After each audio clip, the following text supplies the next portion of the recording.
Radio Nacional Argentina presenta Historias de nuestra historia. Para entender lo que nos pasó y comprender lo que nos pasa. Para conocer nuestra herencia en común. Historias de nuestra historia. Con Felipe Piña. Historias de nuestra historia. Hola, buenas tardes, ¿cómo les va? Acá estamos nuevamente en Historias de nuestra historia. ¿Qué tal, Roberto? Hola, Felipe, qué gusto. ¿Cómo va? Muy bien. Bueno, vamos a hablar hoy del 1 de mayo, de esta celebración, conmemoración en realidad, de un día, una jornada de lucha que tiene que ver con lo que pasó en Chicago, ¿no es cierto? Un 1 de mayo, cuando los trabajadores luchaban por las 8 horas de trabajo y reclamaban por esto, y se produjo una situación muy confusa donde fueron muertos unos policías y se inicia un juicio contra trabajadores y militantes anarquistas que va a terminar con la condena de estos a la horca. Y esto pasó a la historia como la historia de los mártires de Chicago, ¿no es cierto? Estamos hablando del año 1886 y evidentemente en el mundo fue muy fuerte la impresión que causó esto, ¿no? de algo una causa tan justa como las 8 horas. Y comenzaron los intentos de conmemorar cada 1 de mayo esa matanza y transformarlo en una jornada de lucha de los trabajadores, ¿no? Y en Argentina, evidentemente, esto se entronca con la historia del movimiento obrero entre nosotros, que tiene mucho que ver con la inmigración, con la llegada de las corrientes migratorias y mucha gente que venía perseguida de sus países por su actividad sindical o política, y que van a ir conformando las primeras centrales obreras, tanto del lado del anarquismo como del lado del socialismo. Y creo que es muy didáctico un texto que tenemos acá, del periódico La Protesta Humana, que definía un poco cómo es el anarquismo y el socialismo, las diferencias entre ellos, que está muy clarito y me parece que es muy ilustrativo, ¿no? El socialismo moderno divídese principalmente en dos fracciones que difieren en la táctica y en los medios para la realización del ideal. Conócese una fracción con el nombre de socialismo autoritario o legalitario y la otra llámase socialismo libertario o anarquista. Las doctrinas de Carlos Marx son las que sirven de base al socialismo autoritario. El socialismo libertario, iniciado por Proudhon y desarrollado por Bakunin, pretende la realización del ideal socialista por medios directos, francamente revolucionarios, sin admitir la lucha política, que cree inmoral y enervante, y sin recurrir a la intermediación de un Estado obrero que considera perjudicial y peligroso. Que una vez iniciada la revolución, los campesinos hagan uso libremente de la tierra, que los mineros se incauten de las minas, que los trabajadores de la ciudad se incauten de las fábricas, talleres, etc., que el pueblo, en fin, efectúe directamente la expropiación y socialización de la producción, del consumo, del cambio, de la instrucción. Los socialistas libertarios, considerando que el Estado es poder, que el poder es tiranía y que la tiranía es la negación de la libertad humana, dejan a la libre iniciativa de los individuos y las colectividades lo que los legalistas pretenden encomendar al Estado. Es bastante claro, ¿no?, en cuanto a estas diferencias entre el socialismo, que en Argentina, por otra parte, tiene un carácter bastante liberal. No es el socialismo marxista clásico, sino más bien un socialismo que tiene sus raíces en el evolucionismo de Bernstein, donde se acepta la participación parlamentaria, ¿no es cierto? Es decir, hay una cosa bastante moderada, casi vinculada al liberalismo de izquierda. Y por otra parte el anarquismo, que va a prender muy fuertemente en las corrientes migratorias, porque evidentemente hay mucha gente que se lleva una gran decepción con el Estado, con las promesas que se le han hecho de tener trabajo, de tener tierra, y cuando llegan se encuentran con un gran engaño, con un maltrato absoluto, la vida en el conventillo, digamos, y todo esto que va a ir evidentemente sumando adherentes a la prédica anarquista, que efectivamente era más directa, más concreta, menos mediadora, y que va a empezar a organizar los primeros sindicatos, que tienen que ver también con la presencia de importantes dirigentes obreros anarquistas a nivel mundial, como Malatesta, por ejemplo, que organiza, entre otros, a los panaderos, que siempre nos piden que contemos la anécdota, ¿no? Sí.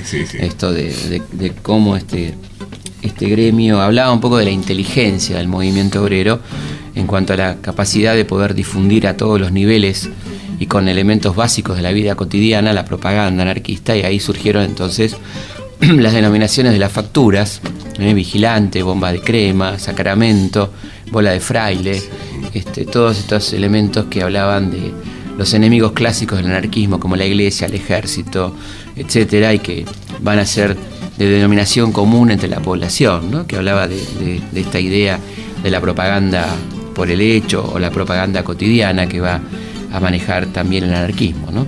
Y así es como van surgiendo entonces los primeros gremios, las primeras luchas, la de los tipógrafos, la de los yeseros, las primeras huelgas que van a tener, inclusive algunas van a lograr ciertos triunfos, y también evidentemente la reacción del Estado frente al avance de este movimiento obrero, cuya primera manifestación así muy clara es el 1 de mayo de 1890 en el Prado Español, la primera conmemoración en Argentina del 1 de mayo, ¿no? En 7 lenguas distintas. En 7 lenguas distintas, lo que habla de lo que era eso, ¿no? Digamos, de alguna manera lo heterogéneo, ¿no? De lo plural de la procedencia de esta gente que estaba viviendo en Buenos Aires, una ciudad que tenía para entonces más habitantes extranjeros que criollos, ¿no es cierto? Entonces, esa primera conmemoración, donde hay muchos policías, muchos personajes de civil estudiando la situación, alarma a la clase dirigente, que empiezan a pensar que la cosa va un poco más en serio, ¿no? Y evidentemente de esta reunión van a ir surgiendo las primeras líneas como para ir planteando la situación de una sociedad obrera o de la unidad obrera en alguna concentración o en alguna central sindical. Paralelamente, perdón. Sí, ¿sabes qué me llamó la atención? El concepto de felicidad metido dentro de una propuesta política. Claro. Vos decís, bueno, pero ¿cómo? La felicidad no era el que se lograba por ahí en otra etapa de la vida, digamos. No, la felicidad en el aquí y ahora, digamos. Sí, claro, esto era el aquí y ahora, absolutamente, ¿no? Porque como no se creía en otro mundo, el único mundo era el mundo cotidiano, ¿no? La ultratumba o el cielo. Había que efectivamente lograrlo aquí, ¿no? Y por supuesto ahí va surgiendo la prensa obrera. Pioneros en esto, lo dijimos alguna vez, fueron los negros con La Raza Africana, un periódico presocialista. Después vendrán una cantidad de periódicos vinculados al movimiento obrero, hasta que aparezcan los dos más importantes, que es La Vanguardia, que inclusive precede al Partido Socialista, ¿no? Ya que La Vanguardia es del 94 y el partido se funda en el 96, es decir, aparece primero el órgano de difusión y luego el partido. A ver, ¿qué idea es de que la difusión tenía que ser sí o sí parte de la acción, ¿no? Absolutamente. Por ejemplo, los anarquistas fundando bibliotecas, no editoriales, los tipógrafos de los que hablabas hoy vos. Tipógrafos, absolutamente. Y luego, por supuesto, en 1897, la reunión de varios grupos anarquistas dan lugar a la creación de La Protesta, ¿no? Uno de los periódicos anarquistas más importantes del mundo, ¿no? Con mayor trascendencia, tirada y perdurabilidad en la historia. Y evidentemente, bueno, con una gran cantidad de lectores. Estamos hablando de alrededor de 10.000 lectores cada periódico, ¿no? Que era muchísimo para la época, y con las dificultades de distribución, las censuras y todo esto. Y es interesante, para ver un poco el clima de época, contar una anécdota de la que da cuenta La Nación, que es así, ¿no? Vamos a contar lo que le pasó al doctor Manuel Mujica Farías. A comienzos de abril de 1899, un tal doctor Manuel Mujica Farías lanzó, en medio de la enorme desocupación y miseria reinantes, una frase tan burda como resistente al paso del tiempo. Dijo, en un reportaje a La Nación, que quería presentar un proyecto de ley de represión de la vagancia, con el objetivo de impedir las huelgas, porque según este abogado policial, aquí no trabaja el que no quiere. Fuentes habitualmente bien informadas comentan que los herederos del letrado lamentan que su antepasado no haya registrado la autoría de la frase, que los hubiese convertido en millonarios a lo largo de todos estos años en que el exabrupto se usó y se usa hasta el hartazgo. En su número del 15 de abril de 1899, La Vanguardia daba cuenta de la respuesta que le dio la clase trabajadora de entonces al ingenioso Mujica. No habían pasado muchos días cuando se presentó en la casa del iluminado proyectista una procesión de trabajadores, que alcanzaban a varios centenares, con unos papeles de colores en que se les decía que ese amable señor les proporcionaría trabajo sin cobrarles comisión. Claro, una cosa notable de ingenio popular, ¿no? De algo que se sigue diciendo todavía en Argentina, ¿no? Acá no trabaja el que no quiere. Esto arranca evidentemente en aquel momento. La primera central sindical, digamos, de la historia argentina, a pesar de que hubo otros intentos anteriores, es la Federación Obrera Argentina, fundada en 1901, que nucleaba la mayoría de los gremios del país, ¿no? Y ahí estaban juntos, lamentablemente por poco tiempo, anarquistas y socialistas, y es una central sindical que va a empezar a poner muy nerviosos a la clase dirigente argentina. Inclusive va ahí generando la inquietud de Miguel Cané, que había presentado en 1899 el proyecto de lo que va a terminar siendo la ley de residencia. Y decía esto, Miguel Cané, que es muy conocido como autor de Juvenilia, ¿no es cierto? Nuestro deber sagrado, primero, arriba de todo, es defender nuestras mujeres contra la invasión tosca del mundo heterogéneo, cosmopolita, híbrido, que hoy es la base de nuestro país. Nuestra sociedad múltiple, confusa, ofrece campo vasto e inagotable. Pero honor y respeto a los respetos puros de nuestro grupo patrio, cada día los argentinos disminuimos. Salvemos nuestro predominio legítimo, no solo desenvolviendo y nutriendo nuestro espíritu cuanto es posible, sino colocando a nuestras mujeres, por la veneración, a una altura a que no llegan las bajas aspiraciones de la turba. ¿A dónde sería la altura esa, no? ¿A qué altura sería, más o menos?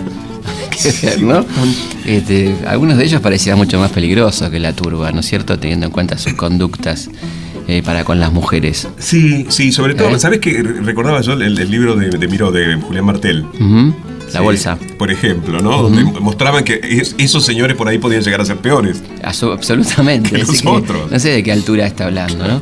Pero lo lamentable es que el autor de Juvenilia, aquel libro con el que nos aburríamos soberanamente en la escuela secundaria, Miguel Cané, logró que el 22 de noviembre de 1902 se sancionara la ley 4144 de residencia, que permitía la expulsión de extranjeros indeseables, ¿no? Como decían ellos, que fue un hecho terrible, que evidentemente permitía que mucha gente fuera deportada a su país de origen, donde la estaban esperando para fusilarla, detenerla, etc. Es interesante recordar que el movimiento anarquista reaccionó armando una flotilla libertaria que recorría permanentemente el Río de la Plata entre Buenos Aires y Montevideo, a la espera de que algún compañero se tirara por la borda y poder rescatarlo para que no sea deportado a su país de origen, ¿no? Acá también se ve evidentemente el ingenio, ¿no? Y la ley 4144 va a provocar la primera huelga general de la historia argentina en noviembre de 1902. Una huelga que a la vez va a provocar la fractura de la central sindical, porque los socialistas no eran partidarios de la huelga general, sino de huelgas parciales, ¿no? Pero esta huelga es una huelga que tiene éxito fundamentalmente en algunos sectores como carreros, portuarios, y le hace sentir al poder la organización sindical, que por supuesto lanza la represión. Las primeras escaramuzas son lanzadas por el gobierno del general Roca, que gobernaba el país en aquel momento, contra la central sindical y todo esto, ¿no? O sea, que a mí me llamaba la atención cuando vos arrancabas en el comienzo del programa, porque cuando se habla de la revolución industrial, no te cuentan que los derechos llegaron 100 y pico de años después. Por supuesto. Y además se ignora, esa revolución no la hizo nadie, ¿no? Dice, no se habla de los padecimientos de la gente, los niños, las mujeres que trabajaban, cosa que se repite en Argentina.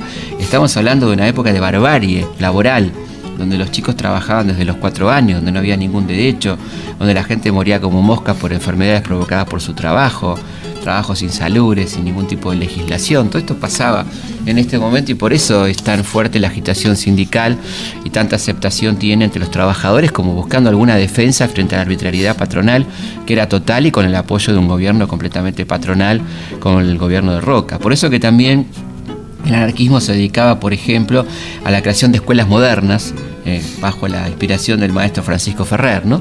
de Barcelona, que eran escuelas donde se enseñaba ciencia, política, que de alguna manera contrarrestaban lo que se les enseñaba en la escuela normal a los chicos, la escuela obligatoria del Estado, con una educación libertaria, ¿no es cierto?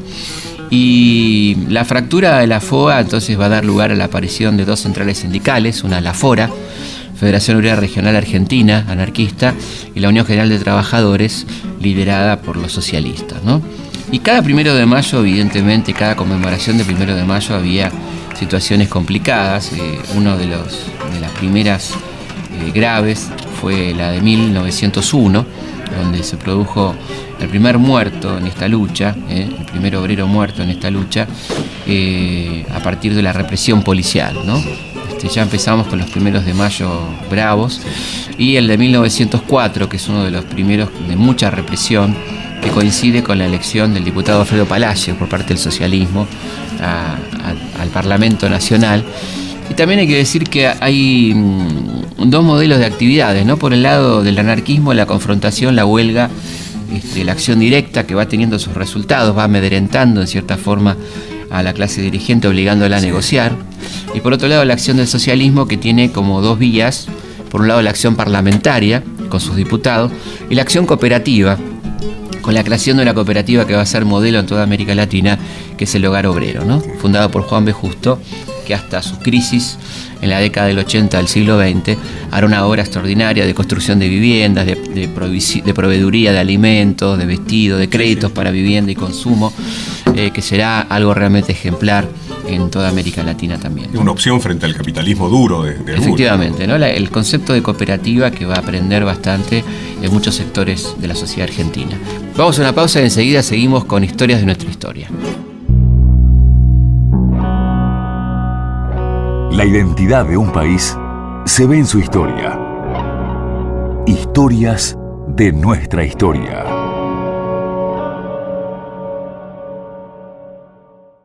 Bueno, hablábamos un poco de las distintas evoluciones del movimiento obrero. Hay episodios que se dan también en el medio, como la huelga de inquilinos de 1907, las sanciones de algunas leyes obreras, como la ley de la silla, el descanso dominical, que también lo logra Palacios en 1907, y llegamos a 1909, al 1 de mayo de 1909, donde se va a producir uno de los 1 de mayo más sangrientos de la historia hasta ese momento, que por supuesto sería ampliamente superada por otras etapas de la historia argentina, cuando las centrales sindicales socialistas y anarquistas celebran por separado, la socialista en Plaza Constitución y la anarquista en Plaza Lorea, que para que nos ubiquemos es la plaza donde está el Teatro Liceo, que ya existía por entonces, ahí en Avenida de Mayo y Luisa Espeña. Ahí hay oradores anarquistas que hablan encendidamente, van las familias, era un día laborable donde muchos eligen ir de todas maneras a escuchar a los oradores y trabajadores que hablaban en defensa de las 8 horas, en búsqueda de las 8 horas y de la sociedad libertaria. Y a poco de empezar el acto, aparece a controlar el acto el coronel Ramón Lorenzo Falcón, jefe de la policía, que tenía muy mala fama ya por su actuación durante la huelga de inquilinos, en la que lanza una violenta represión en pleno invierno contra las familias obreras, desalojándolas con los bomberos, con mangueras de agua helada. Esto es agosto, en una época que hacía mucho más frío que ahora, en agosto, antes del calentamiento global. Y bueno, ahí se hace conocido, no justamente por su buena fama, el coronel Falcón. Entonces cuando se lo ve aparecer a Falcón y cuando baja de su coche, es apedreado por algunos manifestantes que le gritan asesino, y Falcón responde lanzando a los fusileros directamente contra la multitud, provocando una gran cantidad de muertos y heridos entre los trabajadores, terminando la jornada luctuosamente, ¿no? La jornada que va a terminar con la convocatoria a una huelga general por parte de las dos organizaciones, y comienza entonces la que se conoció como la Semana Roja de 1909, ¿no? Esto va a terminar, este episodio va a terminar en realidad unos meses después, porque las centrales obreras piden que se haga justicia, que se enjuicie al coronel Falcón, que se lo degrade, que se lo dé de baja, ¿no? Pero mientras esto pasaba, el presidente José Figueroa Alcorta condecora, junto con los representantes de la Bolsa de Comercio, condecora al coronel Falcón por la actuación que tuvo en la represión del 1 de mayo, ¿no? Dos provocaciones, la de Falcón y la del presidente Figueroa Alcorta, ¿no? Bueno, y esto termina con un episodio bastante conocido, que es el atentado que va a sufrir el coronel Falcón el 14 de noviembre de 1909, a manos del joven Simón Radovisky, que le va a hacer estallar una bomba y lo va a matar a Falcón en un acto de vindicación, como se decía entonces, ¿no? Y Radovisky se convertirá a partir de entonces en una especie de héroe proletario, ¿no? Del santo ácrata, como lo llaman algunos artículos el querido Osvaldo Bayer, ¿eh? Un menor de edad. Un menor de edad, muchacho que... No pudieron matar por eso. Efectivamente, estaba todo preparado para fusilarlo, enjuiciarlo sumariamente y fusilarlo, cuando finalmente un pariente del rabino acerca los papeles que demostraban su minoridad. Entonces él es trasladado a la Penitenciaría Nacional de la calle Las Heras, donde está la Plaza Las Heras.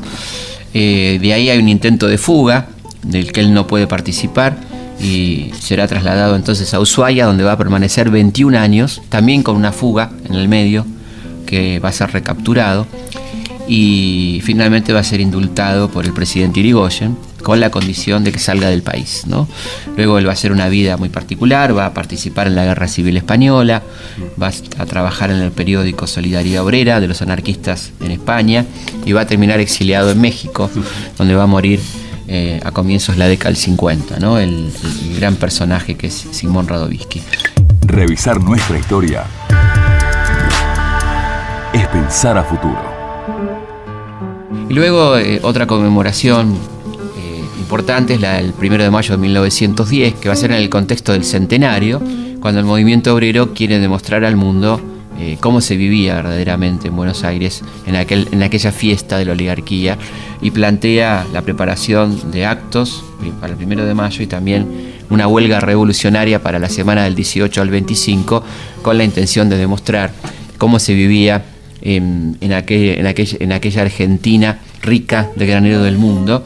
Y esto va a provocar lo que se llamó la reacción del centenario, con detenidos, imprentas obreras quemadas, la aparición de guardias armadas, guardias blancas, ¿no? Como se decía, que van a empañar absolutamente los festejos de 100 años de libertad, como se dice. Por eso que insistimos en aquella gente que quiere que el país vuelva a 1910. Cuando se nos dice en 1910 estábamos mejor, se nos está diciendo en realidad queremos un país sin sindicatos, sin derechos sociales, sin voto universal obligatorio, sin voto de la mujer. Ese era el país de 1910 contra el que protestaban los trabajadores, que van a ser tan violentamente reprimidos. Hay más de 3.000 y pico de presos en aquella semana de mayo de 1910 del centenario, al punto tal que no alcanzan las cárceles, van a parar a barcos, y hasta se crea un pequeño campo de concentración en Avellaneda, ¿no? Esa historia no se había contado hasta los últimos años. Efectivamente, yo creo que es muy importante recordarla, y también denuncia a aquellos que reivindican 1910 como la Argentina soñada, aquella Argentina a la que deberíamos volver, ¿no? Y creo que de acá en adelante los 1 de mayo van a tener un carácter que va a ir cambiando en su forma, particularmente a partir del peronismo, donde se habla de la fiesta del trabajo, ¿no? Donde hay una celebración, donde la clase obrera tiene otra connotación ese día. Se dice que ya no tiene que ser una jornada de lucha, sino una jornada de celebración, porque se han logrado muchas conquistas obreras, ¿no es cierto? Cosa que la izquierda, por supuesto, no acepta, pero que el pueblo peronista sí.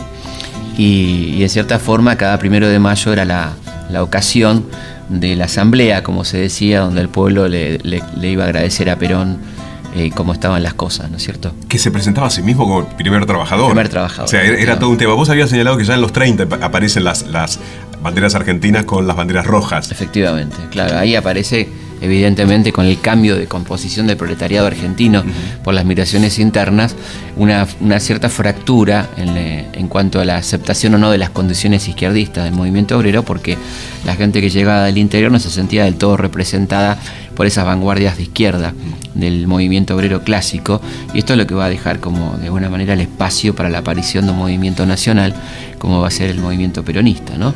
Digamos que cada 1 de mayo tiene su característica particular, y quizá uno de los discursos más conmovedores de 1 de mayo de la etapa peronista es el último discurso de Evita en la Plaza de Mayo, que vamos a escuchar a continuación, el 1 de mayo de 1952. Otra vez estamos aquí reunidos, los trabajadores del pueblo, las mujeres del pueblo. Otra vez estamos los descansados del pueblo en esta plaza histórica del 17 de octubre de 1945 para decirle y darle la respuesta al líder del pueblo que hoy en sus últimas palabras dijo: quienes quieran oír que oigan, quienes quieran seguir que sigan. Aquí está la respuesta, mi general.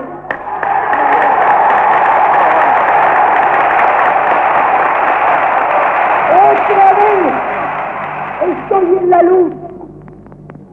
Otra vez estoy con ustedes. Como ayer, como hoy y como mañana. Estoy con ustedes para hacer un arco iris de amor entre el pueblo y Perón. Estoy con ustedes para hacer ese puente de amor y de felicidad que trate siempre de ser entre ustedes y el líder de los trabajadores. Estoy otra vez con ustedes como amiga y como hermana.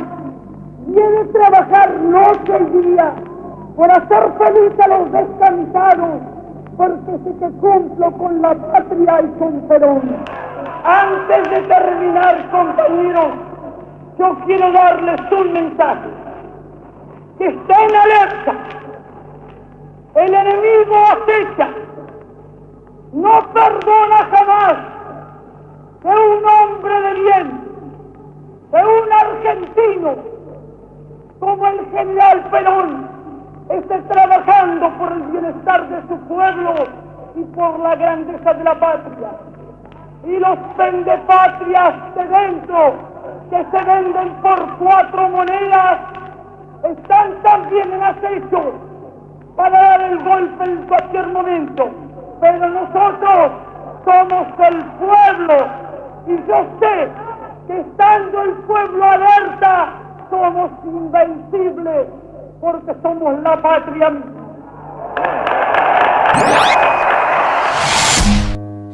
Bueno, a partir del golpe del 55, por supuesto, los 1 de mayo fueron conmemoraciones de carácter clandestino, actos relámpagos, había siempre esta situación de conmemoración del 1 de mayo de 2 sectores: por un lado el peronismo, ¿no? Y por otro lado la izquierda, que hacía siempre sus actos también del 1 de mayo, que eran violentamente reprimidas por las policías de entonces.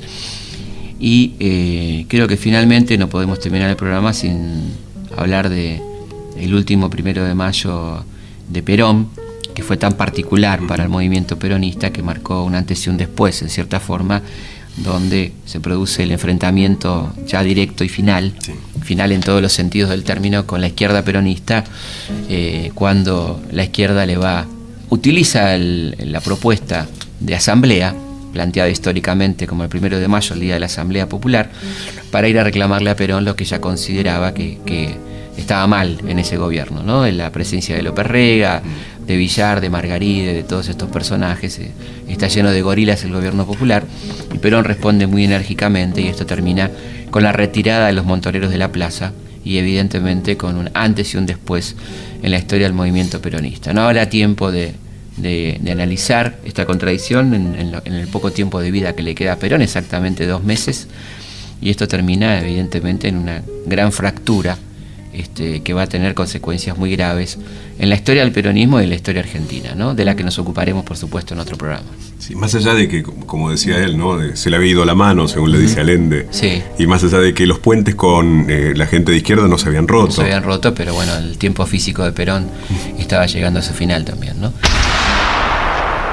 Hoy, hace 21 años, que en este mismo balcón y con un día luminoso como el de hoy, hablé por última vez a los trabajadores argentinos.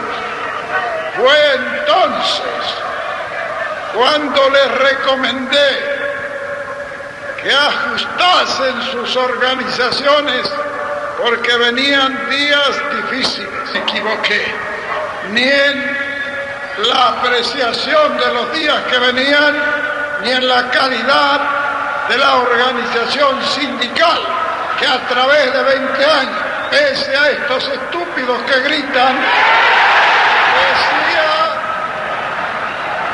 que a través de estos 21 años las organizaciones sindicales se han mantenido inconmovibles.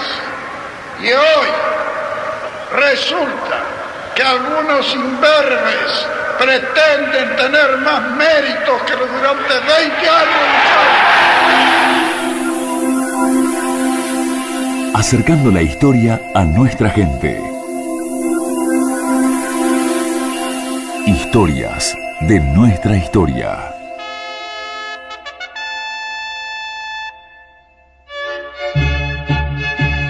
Uno de los elementos distintivos de la izquierda argentina del movimiento obrero es el protagonismo femenino, que se ve, por ejemplo, en la lucha de las socialistas por el voto, por la integración a los estudios universitarios. Estoy pensando, por ejemplo, en Julieta Lanteri o en Alicia Moró de Justo.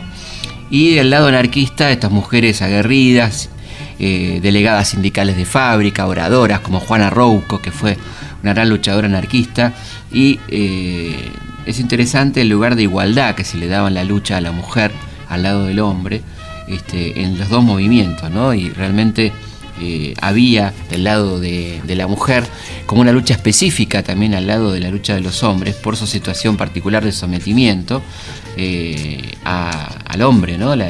Digamos, una consigna de la época era sin Dios ni amo ni marido, ¿no?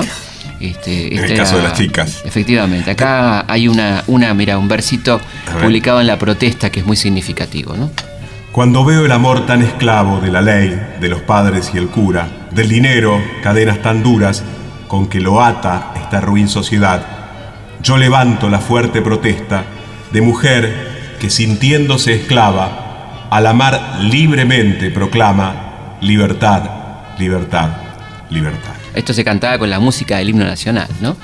Y es muy interesante esta visión particular de género que tenían las mujeres anarquistas por entonces, ¿no? Sí, al que hay que sumar, ¿sabés qué aspecto también? En todo el país. O sea, en todo el, sí. Digamos, no era un fenómeno de Buenos Aires. Bueno, además un periódico específico que era La Voz de la Mujer, ¿no? Fundado por Virginia Bolten, un periódico pionero a nivel mundial donde se hablaba de los derechos femeninos, la explotación, el acoso sexual que sufrían las mujeres, bueno, toda una problemática, el abandono.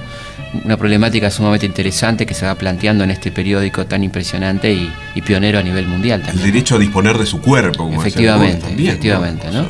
Imagínense lo que era una mujer trabajando en aquellas circunstancias de hiperexplotación y fundamental el rol cumplido por las dos corrientes en defensa de los derechos femeninos, ¿no es cierto? Vamos a escuchar ahora una especie de himno anarquista que es Hijos del Pueblo, una versión sobre aquel himno de los trabajadores. Hijo del pueblo que oprime en cadenas, y esa injusticia no puede seguir. Si tu existencia es un mundo de penas, antes que esclavo, prefiere morir. Esos burgueses asaz egoístas que así desprecian a la humanidad serán barridos por los anarquistas al fuerte grito de la libertad. Arrojo tendón, no más sufrir, la explotación ha de sucumbir. Levántate, pueblo leal, al grito de revolución social.